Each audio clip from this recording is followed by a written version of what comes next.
Praise Lord. प्रभु का धन्यवाद। प्रभु ने आज फिर दया बख्शी हुई है। पिछले दिनों से हम नौजवानी के प्रति सीखते आ रहे हैं। आज फिर प्रभु ने दया बख्शी हुई है कि हम प्रभु के महान और पवित्र वचनों को सीखें, जो मुझे और आपको सिद्ध बनाता ही जाता है। मैं आपका भाई हर चीज सुना। प्रभु का कलाम कहता है, प्रभु का वचन से हमारा भला होता है। उसी को हम सीख रहे हैं। आज फिर हम देखेंगे नौजवानों के प्रति, देखेंगे उपदेश के सपोपदेश की किताब, तो उसका हम 12 अध्याय उसका 1 वचन देखेंगे। पढ़िए। अपनी जवानी के दिनों में अपने सृजनहारा को स्मरण रख। प्राइस कार्ड पढ़े गए वचन खुदा विनाश देखा। अपनी जवानी के दिनों में अपने सृजनहारा को तब उन्होंने स्मरण रख लेकर पहले किसमें? अपनी जवानी में। और उसके नथनों में किसको स्मरण रखना है? अपने पहला मनुष्य बेगाने को नहीं, अपने सृजनहारा को आदम की क्या रखना है? स्मरण रखना है, याद रखना है। पत्नी जवानी का जोश इतना बलवंत होता है, जवानी का जोश इतना उत्तेजित होता है कि हम सोचते हैं, हम विचार करते हैं कि मुझे किसी की जरूरत नहीं है। इसलिए वह यहाँ तक विचार ले आते हैं, कहते हैं कि मुझे पत्नी की भी, बच्चों की भी, माताओं पिता की भी, धन दौलत की भी, बहुत सी ऐसी वस्तु जो सोचते हैं कि इसकी भी चिंता। जवानी के जोशीले खून में, जो जोशीलेपन में, आगे हम देखेंगे इसके बाद में भी कि ऐसा मैंने क्यों बोला होगा। जो जवानी के कलाम कहते हैं कि अपने करतार को, अपने सृजनहारा को स्मरण रखना है। परंतु आज का मनुष्य, आज का नौजवान अपने करतार को, अपने सृजनहारा को स्मरण नहीं रखता। वो धर्मों में, मजहबों में, कौमों में, जातों में बट गया है। वो उसको मनाता है, उसको पूजता है जिसको मनुष्य को परमेश्वर ने पैदा किया। मतलब मनुष्य की पूजा कर रहा है, मनुष्य की आराधना कर रहा है, मनुष्य की तारीफ महिमा कर रहा है। मनुष्य यीशु मसीह शब्द जो है, यह इंसानी शब्द नहीं है। बाइबल कहता है, प्रभु ने कृपा करी तो उस पर भी हम ध्यान करेंगे किसी दिन।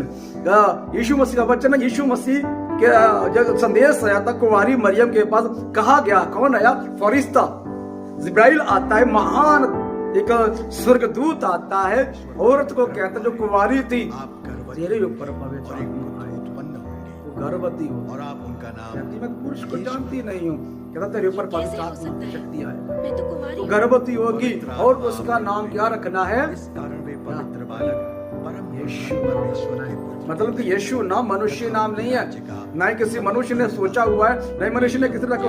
स्वर्ग से उद्धार का नाम, उद्धार पाने वाले का नाम, उद्धार देना वाला नाम है, उद्धार का सामर्थ का नाम यीशु मसीह नाम है। तो नौजवान, आज का मनुष्य को ही आराधना दे रहा है, अपने सृजनहारा को, अपने करतार को नहीं, अपने बनाने वाले को नहीं। पवित्र कलाम कहता है, अपनी जवानी के दिनों में अपने सृजनहारा को स्मरण रख। इससे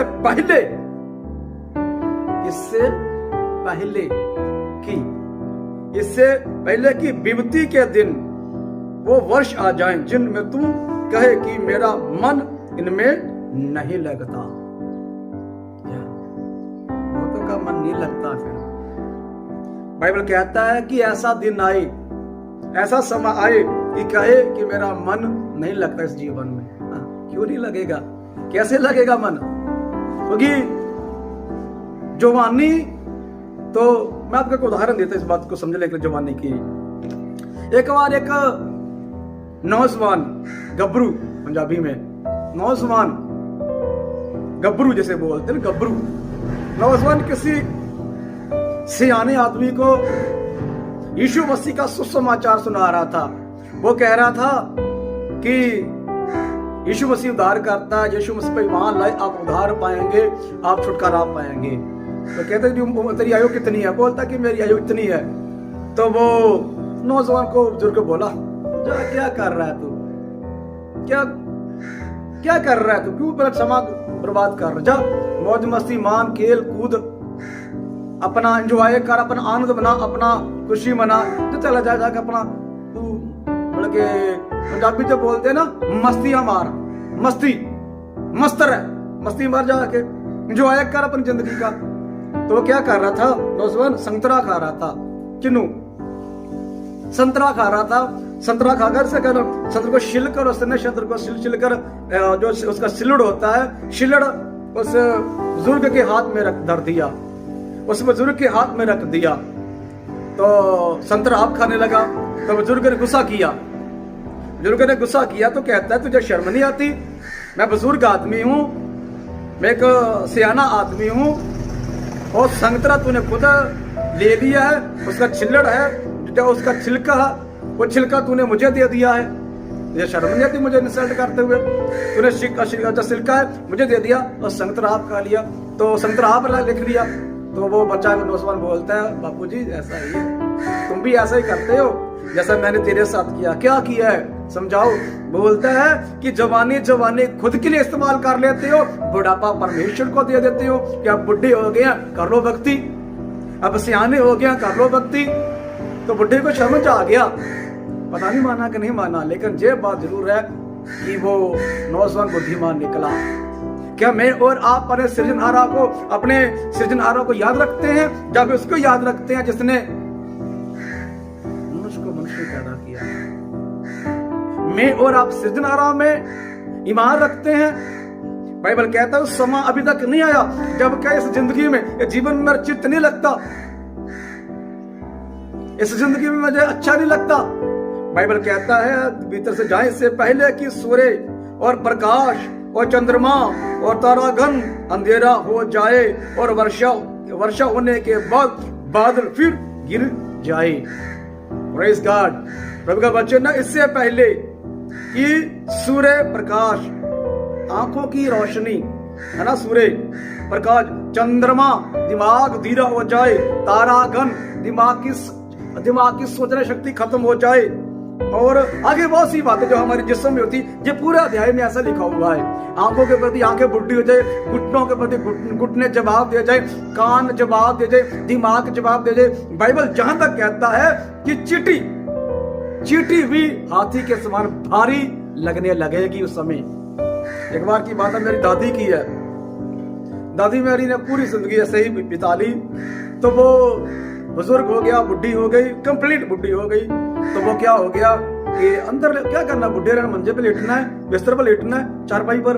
तो लेटी हुई है, तो पास में मेरा चाचे का लड़का है, उसका ऐसा घुटना लग गया। आपको मालूम है पुराने समय में जो मंजी होती, चारपाई होती थी, वो दूसरे की होती थी। अभी तो दूसरा होता है, लेकिन वो सेबे की होती थी पुराने समय में, जो रस्सी सी होती है, उससे चारपाई बनती थी। तो क्या होगा, उसका ऐसे घुटना लग गया, जे मतलब के टांग लग गई उसके चारपाई से, वो हिलने लगा मुंजा। तो जैसे वो तो नीचे से कुछ शायद पतंग ढूंढ रहा था, कुछ ढूंढ रहा था, है ना। तो वो उसको गाली देने लगी, आज ही तेरे पिता को आने दे, मुझे ऐसा कर रहा है वैसा कर रहा है, जैसे नहीं देता। वो गाली देने लगी तो भाग के बाहर आ गया।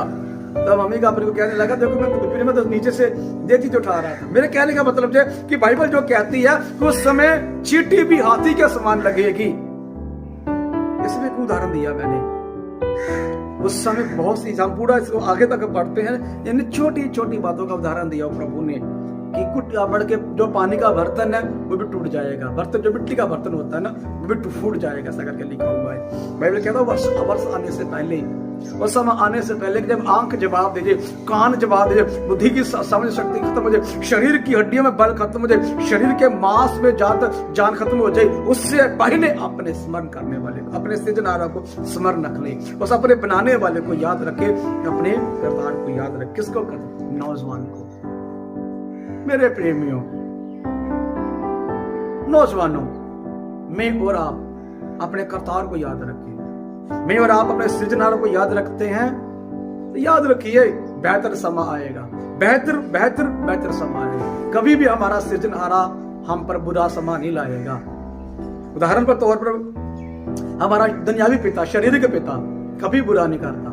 मेरा पिता अच्छा नहीं है, मेरी माता ने बहुत संघर्ष किया है हमें पालने पोसने में। मेरा पिता दारू पीता है, इतना सफलता नहीं पसंदा, इतने जो हमारी क्या बोलते हैं कि हमारा बढ़ाने में जितना माँ का है, इतना ज्यादा उनका योगदान नहीं जितना माँ का है। माँ ने बहुत मेहनत किया हमारे लिए। बहुत, मेरे कहने का मतलब है कि हमारा बुरा माता पिता भी हमारे लिए बेहतर सोचता है। मेरा पिता और पिता है, लेकिन हमें 4 भाइयों को यही शिक्षा देता है, बेटा कभी ऐसे बुरे मार्ग पर उतरना नहीं है, गंदे मार्ग पर उतरना नहीं। बुरा पिता माता पिता भी हमें अच्छे रास्ते को सलीम शिक्षा देता है, तो वो तो हमारा बनाने वाला है, वो हमारा बनाने वाला, हमारा बुरा कैसे कर सकता है यदि हम बुरे हो जाएं, है ना। हमारा पिता समझाता है, सुधारता है, समझाता है, सुधारता है, समझाता है, सुधारता, नहीं समझते क्या करते, छोड़ देते हैं। हमने इससे क्या कर दिया है, बेदखल कर दिया है। खुद की इच्छा, जो करेगा सो ही भरेगा, मतलब खुद ही भरेगा अपना, इसका लेन देन कुछ नहीं। वो उसके पर्चा हो जाए, उसके ऊपर पुलिस आ जाए, उसको मारे पीटे कूटे, घर तक बात आएगी भाई कि हम तो बेदखल किया हुआ है। परमेश्वर भी अपनी उपस्थिति से, अपनी दया से निकाल देता है। आज जो संसार के नौजवानों से, लोगों के साथ हो रहा है, वो ही होगा, ऐसी बुरी अब कम होगी। इसलिए मुझे और आपको स्मरण रखना है अपने सृजनहारा, कब, नौजवानी के समय। मुझे और आपको नौजवानी में याद रखना है, किसको, अपने सृजनहारा को। मैं ये नहीं कहता कि आप परमेश्वर की आराधना करें, खुदावन की आराधना करें, अपने सृजनहारा की आपने ढूंढना है। भारत में एक महान संत है, मैं नाम नहीं इसका बताऊंगा, मैं धर्म की बात भी नहीं करूं, कौन से धर्म से है वो। कहता है मैं 544 किताबें जो धार्मिक है, 544 किताबें जो धार्मिक का पढ़ चुका हूं, किसी में भी मुझे ये बात नहीं पता मिली कि परमेश्वर कौन है। उसमें से मैंने बाइबल भी पढ़ा, कहता मैंने 19 साल तक स्टडी की, 19 साल तक स्टडी की, किसी में भी मुझे नहीं। लेकिन जब बाइबल को पढ़ा, बाइबल में आया, तब जाके पता चला कि यीशु मसीह परमेश्वर है, यीशु मसीह खुदा है। इसलिए मेरे कहने से आप अपने सृजनहारा की खोज ना करें, मेरे पीछे लगकर नहीं, बल्कि आप खुद ढूंढे, धार्मिक पुस्तकों पढ़े, खोज करें, पूछे, उनसे पूछे, इससे पूछे, बाड़े से, गरीब से, अमीर से, उनसे पूछे जो भक्ति करते, उनसे पूछे पापी है, कौन है ऐसा जिसने आकाश को बिना थम्मों से खड़ा किया, ये मिट्टी को पानी के ऊपर खड़ा किया हुआ है, जो कौन है जो मेरी और आपके तो दाखिल होता है, जो निकल जाता है और हम मिट्टी में मिल जाते हैं। इसलिए नौजवान को चाहिए, आप नौजवान का समय में करेंगे तो बुढ़ापा बेहतर होगा, आयु आपकी बेहतर होगी, उस समय बेहतर होगा जब आप बुजुर्ग हो जाएंगे। प्रभु आप आशीष दे। God bless you.